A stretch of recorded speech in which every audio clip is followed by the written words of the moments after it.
Hello viewers, আসসালামু আলাইকুম রহমতুল্লাহি ওয়া বারাকাতু। তো আশা করি সকলে ভালো আছেন।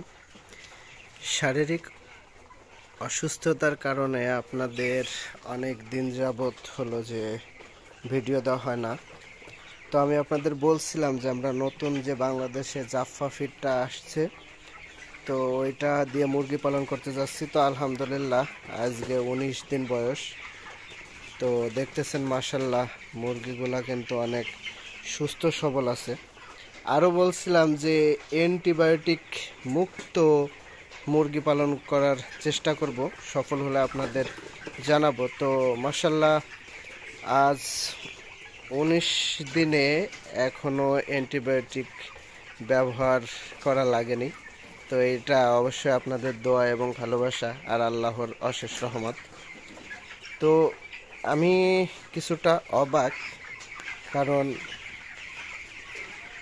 হচ্ছে যে এদের যে গ্রোথটা আসছে, তো এটা কিভাবে গ্রোথ আসলো আমি জানি না। কারণটা হচ্ছে যে এদের একুশ একুশ ব্যাগ ফিট খাওয়ানো হয়েছে। তো 21 ব্যাগে এরা এখন যে ওয়েটটা আছে, তো গড় ওয়েট আছে 1 কেজির মতো। তো খাদ্য গ্রহণ করছে হচ্ছে মাত্র 1050 কেজি, আর সেই জায়গায় এদের গ্রোথ আছে 1000 কেজি। আপনারা এটা আমরা পাগল বলবেন বা অন্য কিছুও বলতে পারেন, কিন্তু এটাই বাস্তব। কেমনে হলো এটা, কোন বৈজ্ঞানিকভাবে সম্ভব আমি নিজেও জানি না। এখন এদের ওয়েট আছে 1000 কেজি, খাদ্য গ্রহণ করছে মাত্র 21 ব্যাগ। তো 21 ব্যাগে আসে 1050 কেজি। তো এই হচ্ছে বর্তমানের আপডেট। এখন শেষ পর্যন্ত কি হবে আপনাদের অবশ্যই জানাবো। তবে মাশাল্লাহ এদের গ্রোথ কিন্তু অনেক ভালো। আপনারা দেখতেছেন স্ক্রিনে, ভিডিওর মধ্যে, যে এদের কিন্তু ছোট বড় খুব কম পাবেন। এবার আর যে মুরগিগুলো আছে ছোট বড় অনেকটা কম। তো বাচ্চাটা কিন্তু এটা সিপির বাচ্চা।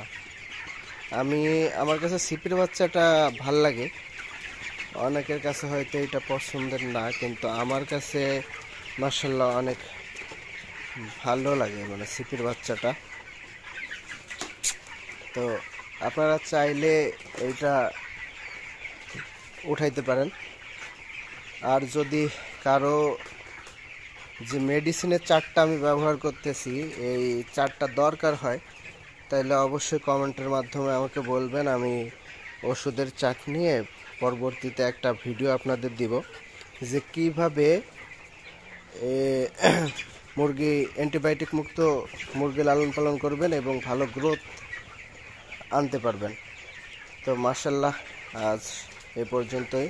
সবাই ভালো থাকেন, সুস্থ থাকেন, আর দোয়া করেন যাতে আমি অ্যান্টিবায়োটিক মুক্ত এই শেডটা উঠাইতে পারি। সবাই ভালো থাকেন।